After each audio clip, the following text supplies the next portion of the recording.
উৰুকা বুলি অনা মাছৰ আজিহে জৱনিকা পৰিব মানে মাছৰ মূৰ কাইট এইবোৰ কিবা কিবি অকণমান আছিলে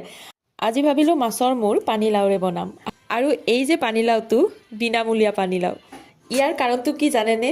এইটো হৈছে মোৰ দেওৰৰ ঘৰত হোৱা পানীলাও গছৰ প্ৰথমটো পানীলাও নিজৰ ঘৰত যেতিয়া কিবা এবিধ গছ হয় তাৰ পৰা ফল ওলাই মনটো যে কিমান ভাল লাগে নহয়নে বাৰু আৰু সেইবাবে গছডালত হোৱা প্ৰথমটো পানীলাও নিজেও খালে আৰু আমাকো দিলে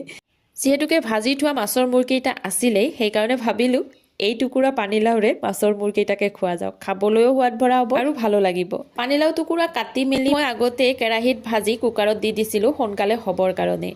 মাছৰ মূৰকেইটা ভজা কেৰাহীটোতে মই পানীলাওখিনিও দি দিলোঁ আৰু শেষত মই অকণমান আদা দি দিলোঁ আৰু আঞ্জাখন উতল অহাৰ পিছত মই ভাজি থোৱা মাছৰ মূৰকেইটাও তাত দি দিলোঁ মাছৰ মূৰকেইটা দিয়াৰ পিছত এইবাৰ ঢাকনিখন দি আকৌ অকণমান উতলিবলৈ দিলোঁ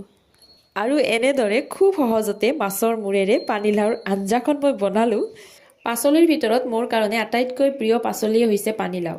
আপোনালোকৰ বাবে আটাইতকৈ প্ৰিয় পাচলি কোনবিধ জনাব দেই কমেণ্ট কৰি আজিৰ দিনটো যাতে আপোনালোকৰ বাবে শুভ হয় তাকে কামনা কৰি ভিডিঅ'টো ইমানেই আকৌ লগ পাম নতুন এটা ভিডিঅ'ৰ সৈতে আজিলৈ আহিলোঁ বাই বাই